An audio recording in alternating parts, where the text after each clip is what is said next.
Hello and welcome back to coverage here at GP Santa Clara. Marshall Sutcliffe. I'm in the booth with Eduardo Sachalik, and we are all set for round number 13, where we have, Eduardo, two teams facing off at 10 and 2, which of course is kind of the razor's edge for these teams as far as making it into our top four. We've got this round to play, then another one after this, and then we're making our cut. So only 2 rounds of Swiss left. Our teams are Matt Nass-Pardee and Jacob Wilson on the left, one of the best teams in the room, it must be said. On the other side of the table, Alex Bianchi, Ryan Hare, and Hare-Betesh are facing them down. Again, 10 and 2. The team that loses this round, they're probably out of top 4 contention. Right, and because of the fact that there's no buys and the size of this tournament, there is a non-zero chance that the team that wins this might be able to have an intentional draw next round. So this may actually be a match for top 4, depending on tiebreakers. Wow, so depending on breakers, this could be the one that gets a team in. They may have to play next round to win, but geez, even just for a shot at getting a draw is certainly good. We're going to start off on our middle table. That's, of course, Modern. Sam Pardee, well, he gives us a little signal about what he's up to. He plays in Urza's Tower to kick things off, so we know he's on some type of Tron variant. It could be Eldrazi Tron, which it is. Yes. But, you know, of course, there's other versions of Tron available for the Modern player. Here on the other side of the table, though, well, it looks like blue-white control so far. A pair of Serum Visions and a couple of blue-white dual lands here for Alex Bianchi. It makes me think that he's playing blue-white control of some sort.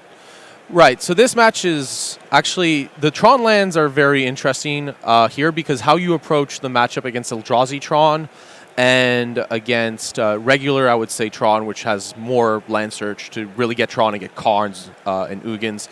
Really set up for turn 3 Tron, right? Right, yeah. but the deck that Sam Pardee is playing is more a mid-range deck. He's aiming to play 4/4s for her 4. With Eldrazi Temple, he's basically aiming to play these cards a turn earlier. So anything I say, like if it's for 4, it's probably something that he's aiming to play a turn earlier, like on turn 3. So Fodnauts here, 4/4 for 4, 5/5 haste, trample creatures that are difficult to kill for free, for 5 mana. And yeah, it means that the mana disruption plan is harder than it would be against a Tron deck because Sam Pardee has access to wastes in his deck, so basics that can be relevant, and his curve is not just centered around these 7, 8, 9, 10, well, 7, 8, 10 drops. It has 4, 5s, and 6s. So the blue-white deck has to disrupt the mana a lot harder to get there. The plus side for the blue-white deck is that cards that deal with creatures like Path to Exile and Supreme Verdict become a lot more relevant. In a normal Tron match, it would be bad. Look at this, by the way. If you wanted to try to do Tron stuff, Alex Bianchi is having none of it. He's got a pair of Field Ruins on the battlefield. He minuses Jason, reveals another copy of Spreading Seas, which he's already cast one of this turn, and another Field of Ruin. So luckily for Sam Pardee, he's not all in on trying to assemble Tron, you know, where he's going to be staring down at cards that cost 7, 8 mana. But still, a lot of tools in the tool belt here for Alex Bianchi as far as making sure that that Sam does not get Tron. And by the way, he would have had it. Take a look at that. There's a mine, a tower, and 2 power plants, but of course, one of them's an island.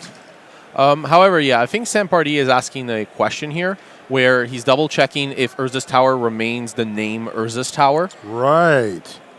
Because if it does, then Mine and Power Plant would add mana. This is actually kind of weird because even when I've played this matchup, I've played this match against Tron quite a bit, and I've never actually seen... It's weird. I've played Modern a lot and haven't actually seen this situation, which is very strange to say. So I'm sorry for the viewers at home that I'm not 100% familiar with the interaction. I should be. It's just not something I've faced somehow in multiple matches of Modern, which is unusual. Now, Sam is going to check, and depending on the spells that Sam will play this turn, we're going to get that answer pretty quickly. So yeah, so live getting how does it work.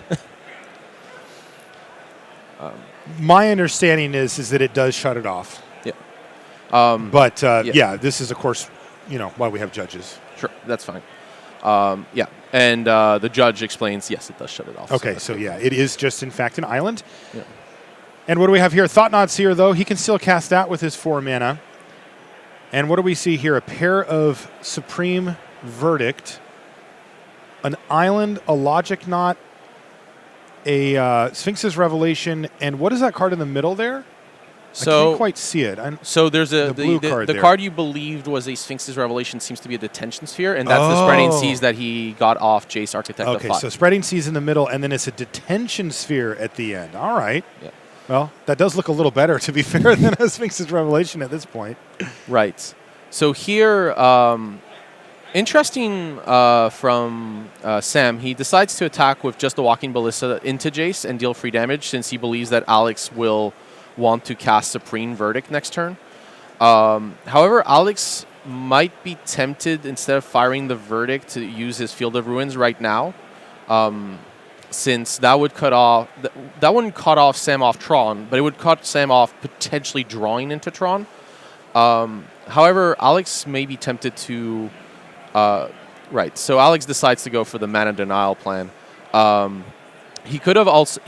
He does want to, at some point, get a Path to Exile and then Field of Ruin, since by pathing first, he gets those basics out of the way. But yeah.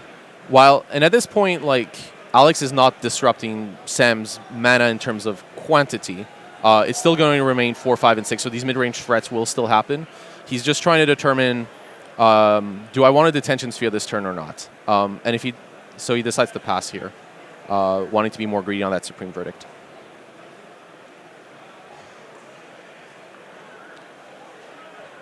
This is a big attack here from Nass-Pardee. He's going to jam for 7.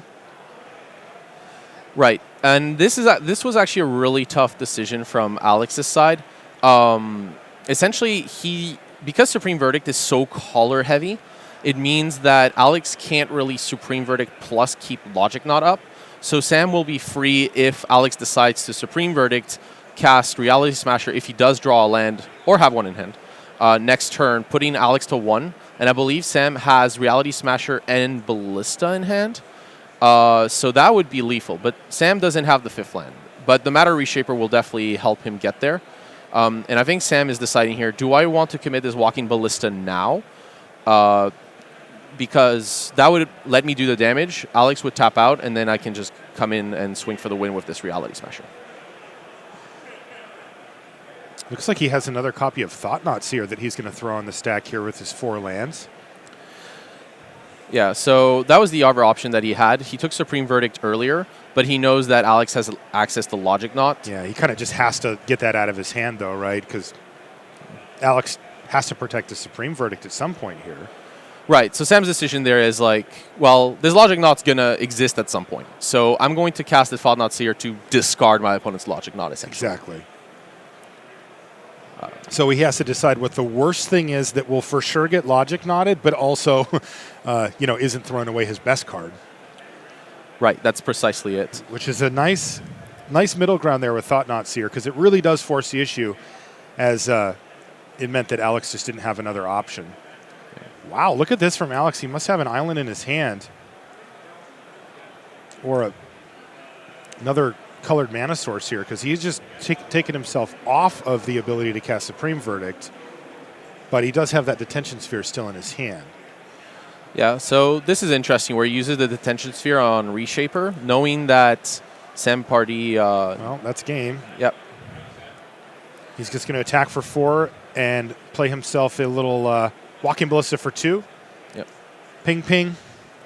Yeah, interestingly, if Alex had decided to Supreme Verdict there, Sam would have drawn that Ghost Quarter and been able to Reality Smash this game out. Mm-hmm. Well, Alex would go to 1, and then likely die to the Walking Ballista the next turn. Yeah. Okay, well, that's game 1 going to Nass-Pardee. That is the only game that is finished thus far in this elimination match here for top 4 contention. Let's jump down to our Legacy match where we see, why is Jace exiled? That's not fun. Wow. It looks like he got pitched to Force of Will. Disrespectful stuff there from Jacob. But I guess you do what you got to do. Yeah. Now I see down on the other side of the battlefield, I see a Mox Diamond, which usually makes me think of Loam. I think of Life from the Loam when I see that card. What is Ralph actually up to here? Ralph is playing the lands deck, so essentially looking to get a lot of different value lands, Rishadan Port and Wasteland to shut down Jacob's mana, And then also plays the combo of Dark Depths and Thespian Stage to close out the game with 20/20 Flyer Indestructible, which we've seen quite a few times this weekend. We have. We've also determined that it is better than Emrakul. You said that yesterday. You can't go back on it now. If you get both, do you have to chump block with one? You do. All right. There we go. I guess we answered the question. By the way, that is the Tabernacle at Pendrell Vale there for Hare-Bianchi-Betesh. Yes, that Tabernacle.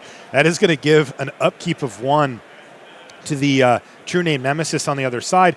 And just as importantly, it's going to force Jacob to crack that Verdant Catacombs and leave it vulnerable to a card like Wasteland. Tabernacle, of course, just a stupid Magic card. Like, come on, right? Like, who made that? This, of course, though, was in Legends. This card was printed in 1994, and they don't make them like that. One of the things that you'll notice, by the way, about the Tabernacle at Pendrell Vale that they really don't do these days is that does not tap for mana. And that is something that design philosophy-wise they've gone away from. But some of the cards you'll see in this land stack are really old, and they still didn't really think that a land had to tap for mana to, that wasn't really core to it being a land. Now they do think in those terms. But Tabernacle, you'll see Mazavith out of this deck usually too, and it doesn't tap for mana either. Yeah, those lands that don't tap for mana, those were back from the early designs of 1994. Yeah. Interestingly, the effect of the Tabernacle at Pendrell Vale then got shifted to white, which you could see most prominently in Kataki at War's Wage. Yep. And Magus of the Tabernacle is the biggest throwback, the 2/6 for, I believe, a 2/6 for 4 that has Tabernacle's text. But yeah, here, just for the strategy side of things, Jacob has managed to put Ralph down to an extraordinarily low life total. And Ralph is dealing with a lot of pressure. Essentially, they're both pretty short on lands, which looks like a flurry of Wastelands happened. Mm-hmm. So it seems that what happened this game is Jacob was able to put early pressure, probably through that Deathrite Shaman. Or that True Name Nemesis might have come down and play early. So seeing the graveyards, it seems like Deathrite Shaman enabled a turn 2 True Name Nemesis, which has attacked a few times. Then Ralph and Jacob Wilson were fighting over different lands and spells. So you can see the Force exiling the Jace, the Wasteland in both players' graveyards, while that True Name Nemesis has dealt damage. So now Ralph is really needing to get there. Ralph needs to make a 20/20 as fast as possible. But he has neither Dark Depths nor Thespian Stage, nor that much mana. Now, but if he can, if Jacob misses one land drop, Ralph can get back his Wasteland, kill the land, and then potentially make sure that the True Name Nemesis goes away and buy himself a lot of breathing room. Another card that, it's been a while since I covered a lands match. I believe it was in Jarvis U won GP Seattle and Legacy the last time I did, but Glacial Chasm, he did some stuff with that was not nice to his opponent. It basically means that you can't take any damage, but it has a cumulative upkeep on it. But you can sacrifice it and kind of keep recurring it over and over and make it so the creatures don't matter. By the way, Ralph is down to 2. So TikTok and that Brainstorm did find another land of Polluted Delta for Jacob. He has been able to stay one land drop ahead every time. If at any point he missed one, the whole thing could come crashing down on him. But that has not happened yet. Yeah. The other thing that hasn't happened on this game, but this time from Ralph's side, no exploration. Yeah, he can't play 2 Wastelands at once, can he? Right. Or even more importantly, he can't really get ahead, right? Mm-hmm. He can't go like Wasteland plus Dark Depths. So now Ralph is in this position where he's most likely going to have to crop rotation since he's made his land drop. But if he's tapping out, I wonder, let's see, because the True Name Nemesis is lethal right now. So I wonder. Very lethal. Yeah, so I wonder what Ralph's plan is, since it seems that he played the Wasteland. Maybe he's just hoping that Jacob doesn't have any more lands to get. That didn't happen. There we go. Yeah, that is what he was hoping. I mean, at some point, the fetch lands no longer can find anything, but of course that wasn't the point. We weren't at that point here. So Jacob Wilson picks up game number 1 against Hare-Bianchi-Betesh there. Close. One land drop away there from Ralph, and maybe he could have stabilized further, but it was not to be. That True Name Nemesis went the distance. And that means that Nass-Pardee and Jacob Wilson have both won a game. What in the world are Matt Nass and Ryan Hare up to in Standard? They're just dirtling around, not even a game finished yet, while we're about halfway through game number 2 here on our modern match, Nass-Pardee versus Hare-Bianchi. Yeah, and here Hare-Bianchi with the search for a Scanta, basically developing into what his game plan wants to be long term, disrupting Sam's mana / frets, whichever needs to be done. So here he has Field of Ruin, so he could decide to get rid of that Eldrazi temple. And then the second thing that can occur here is once all this happens, once Alex has started getting his mana, disrupted a little bit of Sam's, that search for a Scanta flips into a Scanta the Sunken Ruin, and then he can just get a bunch of Path to Exiles and Supreme Verdicts to kill what's on the board and win the game eventually. Proactive Field of Ruin here is going to take down Ghost Quarter. But you see the waste getting searched up here from Nass-Pardee, so he will continue to have access to mana. Sure. So what happened here is basically Alex wants to get that second waste out of the deck now, because now every Field of Ruin will be asymmetrical. Sam will not be able to get a land, and Alex will. The thing that Alex did here, though, these colorless lands look really similar. So he destroyed an Eldrazi temple, which adds 2 mana. And that was what enabled that turn-free Thought-Knot Seer. Thank you, Eduardo. That's all good. It's all good. Like these colorless lands can look really weird. Like whenever you play Modern and like you Thoughtseize your opponent, and you see a bunch of those colorless lands. Like don't assume you know the art necessarily. No kidding. Yeah, take your time. Look at what the lands are. Especially make sure you're noting down the correct Tron lands, the correct colorless lands, because they all have like you see that like glow on Eldrazi Temple. Ghost Quarter has a very similar one. Like just don't. Oh yeah, he got me good on that one. Yeah. I'll never forgive you, Nass-Pardee. So he took 1 mana away from him effectively there. Yeah. Took a double land down to a single land, and gosh, another Thought-Knot Seer here from Nass-Pardee. This is getting a little bit rough here for Bianchi. What does he have? Elspeth, Snapcaster Mage, Getting to the Trials, and a Cryptic. That's a nice hand. Yeah, Alex. Lots of powerful stuff. Indeed. Alex's hand is loaded. What Alex would really want right now, because his hand is pretty high on the converted mana cost, is either 2 lands to get that Elspeth underway, which Search for a Scanta will definitely help for, or a Supreme Verdict, or a Path to Exile. Path to Exile, not getting a basic lands, doesn't ramp Nass-Pardee at this point, and with Snapcaster Mage, he could do it twice as well.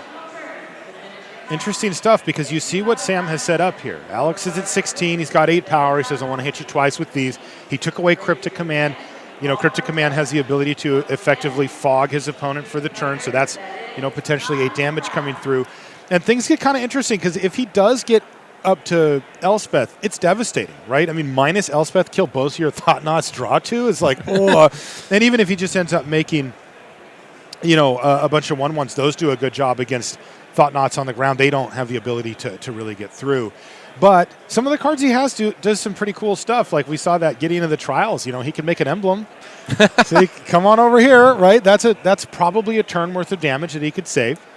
Of course, all of this can get thrown right in the gutter if Sam plays something like a Reality Smasher or anything like that in the next turn or 2. Yeah. The problem with the Gideon emblem here, it is a good Hail Mary, but the problem is that the Thought-Knot Seers are exactly 4/4s against it, so it's easy to kill the Gideon. But here, you can see the plan with Snapcaster. Because Alex did not draw that Path to Exile, Alex decided, my best way out to victory, get that Elspeth on the table.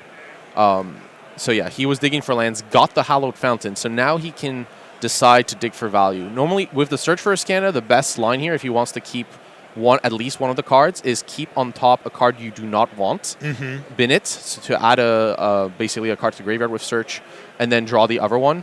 Unless you want both, then you're pretty happy with Then that. You're happy anyway, right? Yeah. So this is a chump block again to buy a turn. One thing that's interesting, though, is that Sam actually has Pithy Needle in hand. And he has had a look at Alex's hand. Oh, he's going to go for Ghost Quarter. This time it's actually Ghost Quarter. Yes. On a Celestial Colonnade. Oh, boy. Make that Strip Mine? Well, or is it just the shuffle? It is the shuffle.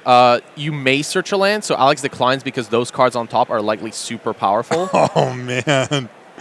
He gave up a land for it, and then Sam just followed up with the Pithy Needle after that. Yeah. All right, the Pithy Needle is naming Elspeth Sun's champion, as we would have guessed there. Right, and I just saw a look of the card that Alex decided to keep. It was Supreme Verdict. It has to be Verdict, right? Yeah, there's no other. You're right. You're totally right. There's not really any other card that you would keep here, and decide to lose a land for, because Alex didn't even want to get the Search for Azcanta card down. The Search would have flipped. And now he's going to play an untapped Hollowed Fountain, which makes me think he has Path to Exile in case there's a Reality Smasher coming. I think here was really impressive from Sam is that he managed to disrupt, put pressure enough on Alex that Alex was forced to bin a Spreading Seas. And as you can see, just get that Tron online. So what ended up happening there was Matt said, okay, well, excuse me, not Matt. Sam said, all right, I'm going to play a Matter Reshaper. And that drew out not Path. It was actually Ceremonious Rejection there from Alex Bianchi. And then he immediately slammed Endbringer. Yeah. So a nice sequence there from Pardee, drawing out the counterspell and then playing the much bigger threat afterwards, thanks to Tron. Yeah. Must be nice. Yeah. I have 9 mana to play around It's pretty with. good, but I'm actually surprised that Alex decided to rejection the Endbringer here, if I'm going to be honest on this one. The Reshaper? Sorry, the Reshaper, yeah. Rejection, apart from Cavern, can kind of counter anything. Sam could have decided at some point to get a Cavern of Souls. So that could have blanked the Ceremonious Rejection. But here, Alex has access to Gideon of the Trials. That Reshaper is just not a threat. He could just have gone, I'm going to cast this Gideon of the Trials, plus have Rejection up for any nonsense you might do.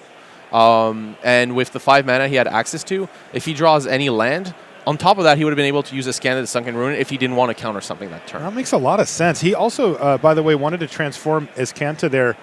Looks like he put a Runed Halo in the graveyard. Yeah, to do so. Yeah. The Rune Halo probably not doing so much. The Endbringer's abilities to draw cards means that it is a threat on many levels rather than just being an attacker. Of course, attacking here with Alex at 7 is very powerful. So Alex really needs to find an answer to this Endbringer as quickly as possible because being forced to counter every single and kill every single Reality Smasher and Walking Ballista is just not a game-winning proposition.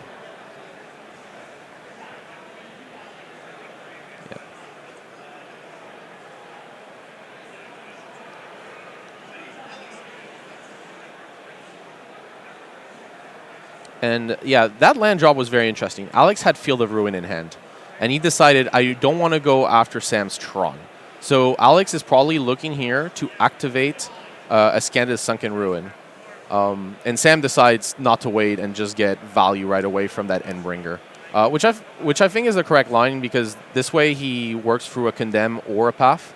So he just paid 2 colorless, tapped it, and drew a card. Yes, and he'll probably do the same on Alex's turn. So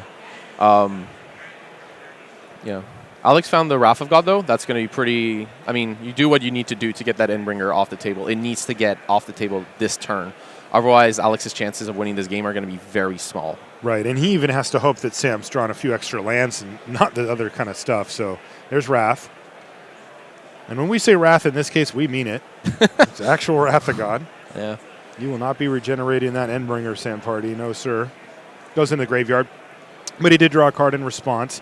So the question is, did he get enough value out of the Endbringer? Getting a Wrath of God out of hand from Alex, as well as drawing 2 cards over this last turn sequence. Let's see if he has built up enough threats in hand to start really hammering Alex's life total. Yeah, it seems like the big threat that Sam actually drew a lot of lands, but it seems like the big threat he drew is Walking Ballista. And this is going to be a really big one because it's going to be, let's see, for 6, 7, 8, 9, 10, at least 5 if he decides to cast it. He's debating right now whether or not to cast this Cavern to make it uncounterable. And I would be inclined to do so, although... I would too, because you want to tap out for it, right? Sure. At the same time, 2 of Alex's cards in Gideon of the Trials and Elspeth Sun's Champion. So you're basically going, is the last card in Alex's hand really the counterspell? Oh, and he's going to take an even longer game approach here. He's going to play Seagate Wreckage. And that's going to let him, again, start to get value. Yeah.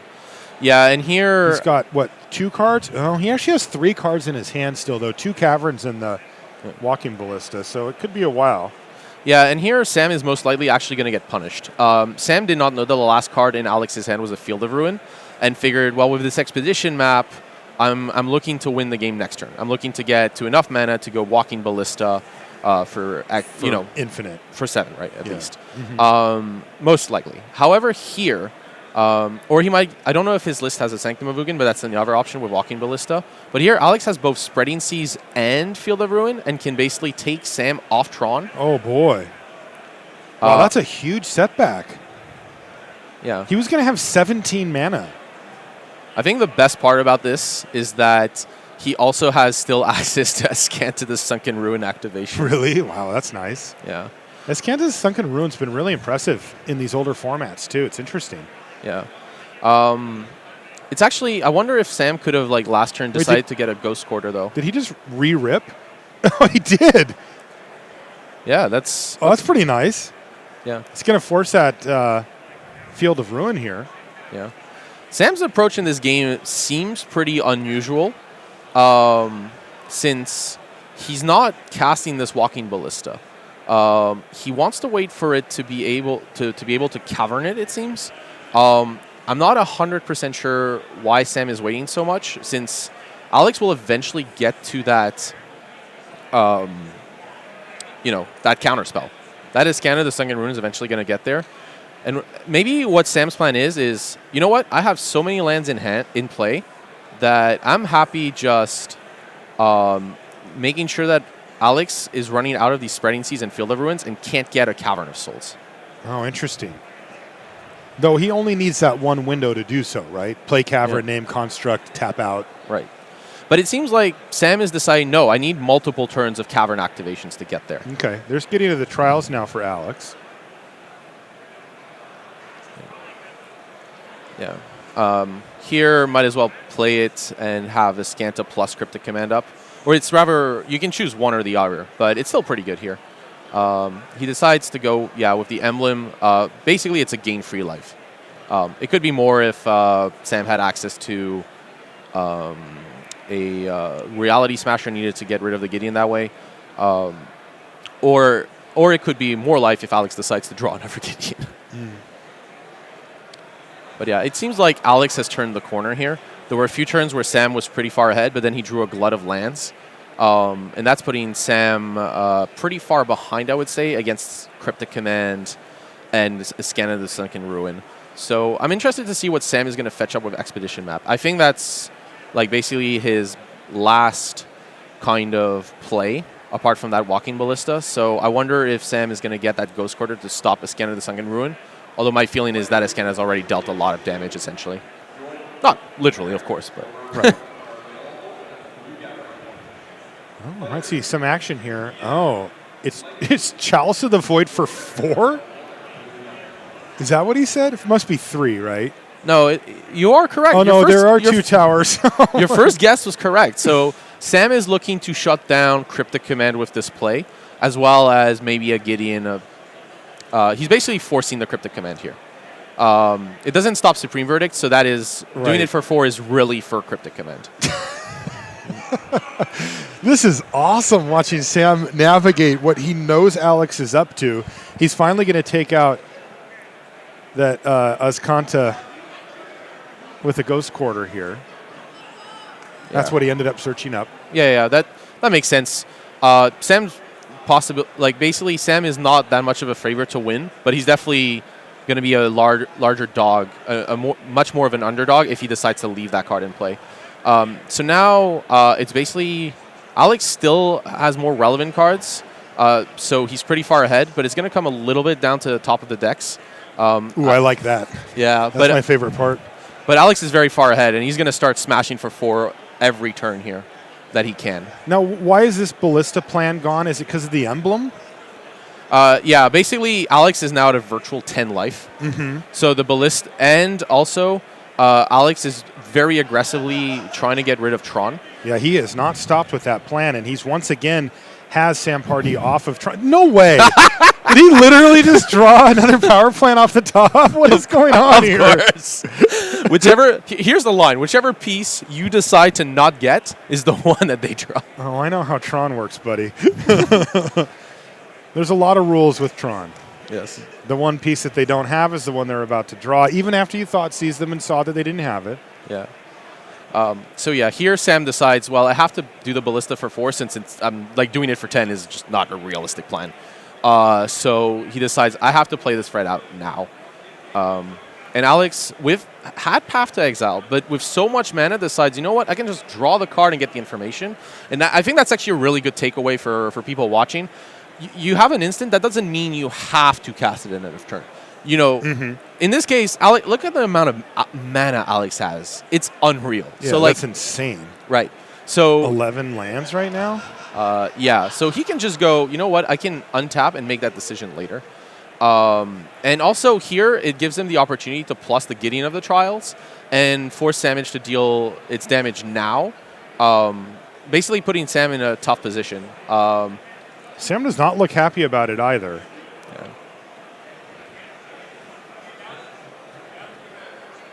Yeah. So yeah, and in this way, while it seems like Alex was giving Sam a choice, Sam could always kill the Gideon. There was no way to prevent that. And this way, Sam is basically, killing the Gideon, but it keeps Alex's path in his hands. So Alex is a little more immune. Although that Tron piece plus that Cavern, that might be What it. is he? Let's see. Is this Exodus 7? Another Ballista. It is an uncounterable Ballista for 9? 8? It's a lot. Let's just see the amount of counters. It's 8. for 8! Oh my god. Is there anything Alex can do here that Sam can't just respond to? I don't believe... He'd need to gain life and instant speed somehow? What Alex would need is a split-second card. Okay, well, you have some experience with those, don't you? Oh my gosh, please. Wipe away anybody? Yeah, the wipe away, it's fine. It meant that we won like... a couple phases later than originally planned. Yeah, thank you to discard and cleanup, we won that way. But yeah, Sam basically won this game here. Yeah, now he's going to start adding counters, add another counter, add another counter, add another counter. Yeah. Look at all that mana. Oh my god.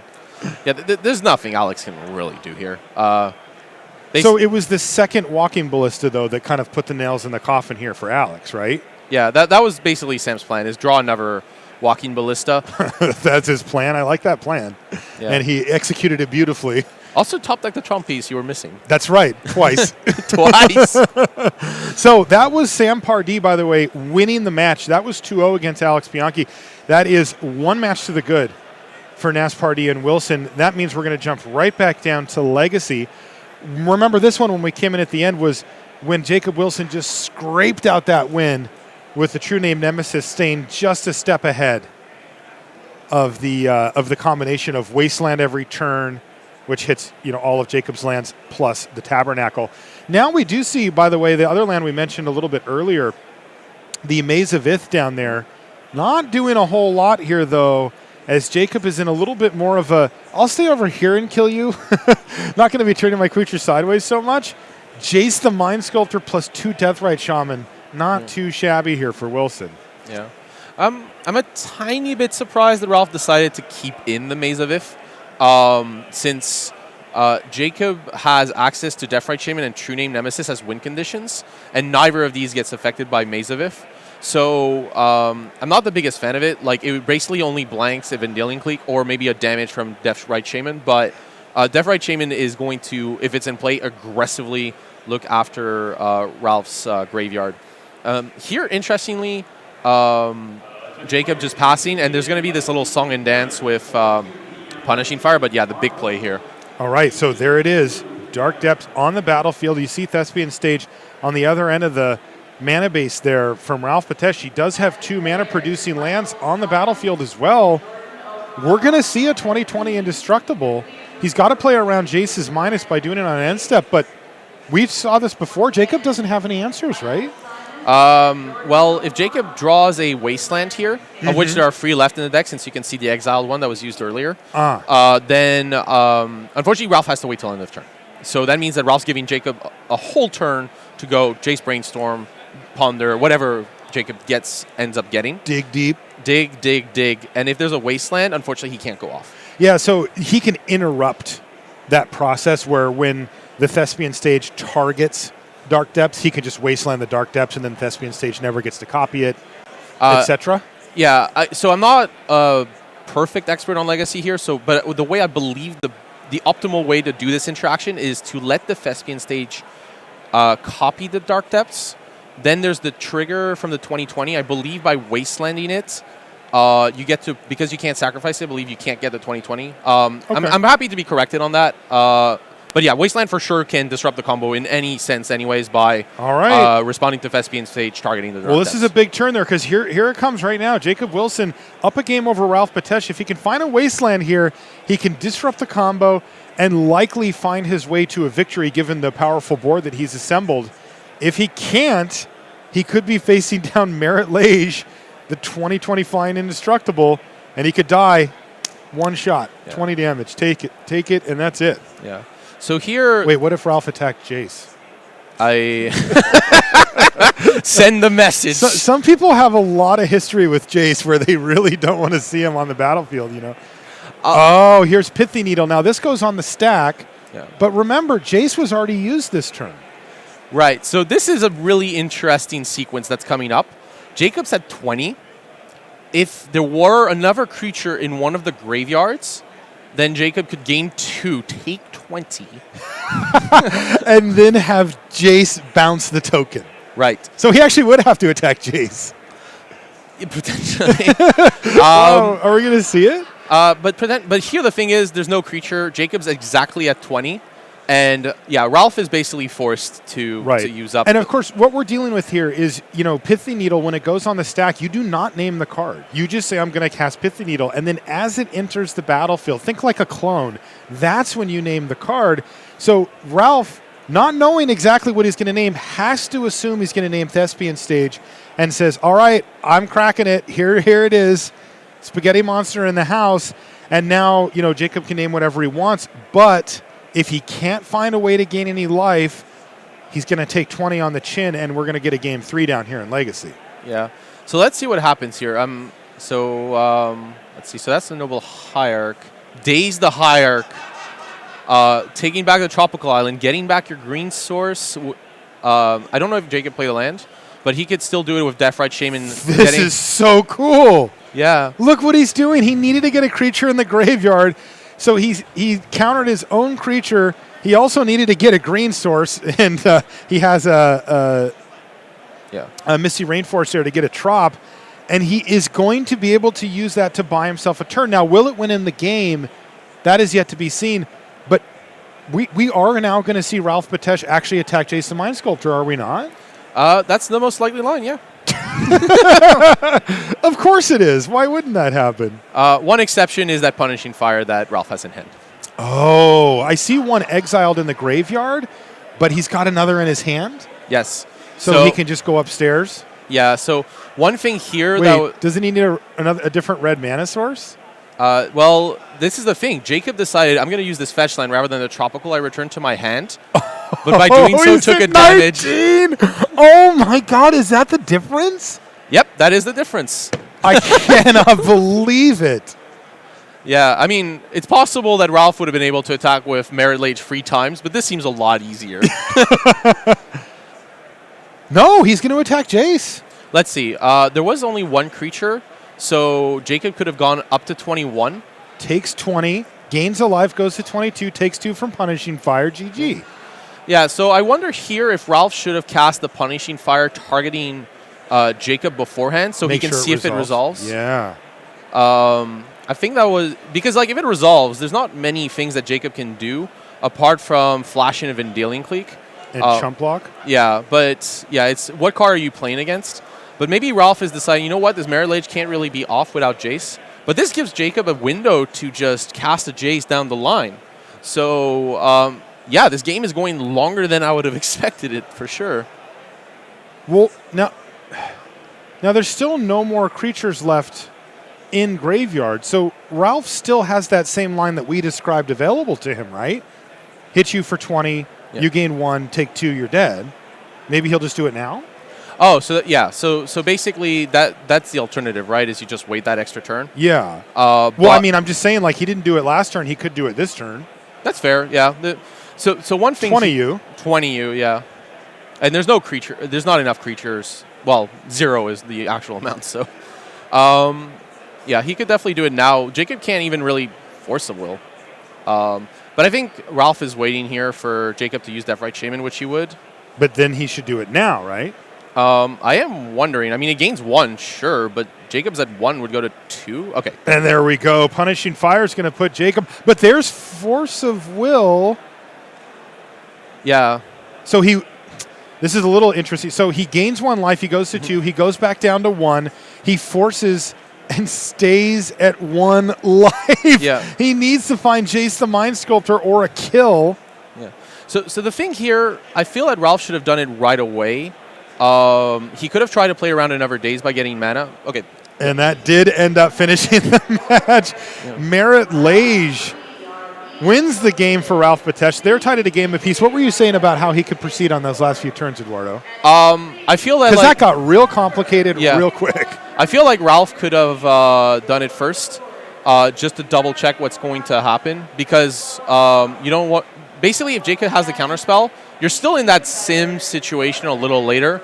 So I feel like you could have done it right away. It's possible I'm missing something here because because it's Legacy and there's always something. Yeah, I'm not like... I haven't played the lands versus True Name Nemesis, Bug True Name Nemesis matchup.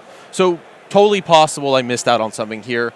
Of course, it could be that Ralph was trying to play around days. And you're not giving your opponent another turn with Brainstorm since you attacked the Jace. So that was a sweet game. I was loving that. Anyway, we've got standard action for you here. Ryan Hare is up 1-0 over Matt Nass, though. 2 Planeswalkers and a Long Tusk Cub that's a 4/4 versus, well, some energy and some lands. I like Matt Nass's side of the board here, Eduardo. Again, that advantage bar? It's fully in Matt Nass's direction here. Can it break the screen? Yeah. Well, we do have that setting. We have yet to use it yet. Oh. Yeah. Like when would nobody's supposed to know about that, so Chad, don't tell anybody. But the secret setting? Yeah, secret setting. Yeah, I mean. Yeah, we would use it here, by the way, if we had it, because this game is over. I mean, what can Ryan Hare really do here? Yeah, it's just like basically Matt can decide to attack for 10 in the air with that Nissa. Okay, Confiscation Coup is going to take Long Tusk Cub. Yeah. That's great. I like that Ryan is forcing Matt Nass to go for ultimating Nissa. That is definitely correct. Mm-hmm. Much better. Which he's going to do. He might take a little bit of time to reread it. Just make sure, like, this does kill you, right? Yeah, it does. Get his value, yeah. Move the dice off, pick it up. Oh, she was on 6, right? That's how much I need for the ultimate, right, you guys? Look at his teammates. It untaps the lands, so you need to make sure you tap for mana first. He should lean over Nass-Pardee to ask Jacob Wilson if 10 is more than 7. Okay, thankfully Matt is very gracious and just he's also really good at math, so it all works out. He's going to attack for 10, and that's Matt Nass evening things at 1 game apiece. I'll tell you what, these teams are playing an elimination match. And what that means is that the loser is effectively eliminated from top 4 contention. The winner, they're not in, though they have a good shot, at least of controlling their own destiny and winning the last round. But maybe even if they're lucky with tiebreakers, being able to sit across from another team and shake hands. But a lot on the line here, and you can tell that the teams are scrapping it out. Nass-Pardee wins a quick 2-0 over Alex Bianchi in the middle table, but otherwise it's 1 game apiece on both of their matches. Yeah, it's really coming down to the wire. And if you're wondering, like, maybe who's ahead in this match as the clock winds down, Jacob on the play has access to Deathrite Shaman and Noble Hierarch. So being on the play is really huge because it allows Jacob to leverage his mana creatures and get ahead of Ralph potentially, especially now that Ralph is mulliganing. If Jacob can counter a key spell, put pressure, get a key Wasteland or Jace at some, if he can be ahead and stay ahead, he should be able to prevent Ralph from making a 20-20. Yeah. By the way, one thing while we wait here is how great is the mulligan scry rule? Oh, it's the best. Yeah. I love that rule. Yeah. And now, second question. How often have you scried to the bottom and then later went, oh, that was a mistake? I've done it. I usually know right away. Okay. Like not after I've drawn my card, but when I go, wait a minute, I really am never casting that card this game and I'm too greedy. Yeah. Or I don't need another land. What am I doing? I'm too conservative. But yeah. There's a Rashad and Port. Uh-oh, and a Mox Diamond. Is he going to discard? Yeah. Yeah. So here, Ralph playing the land before.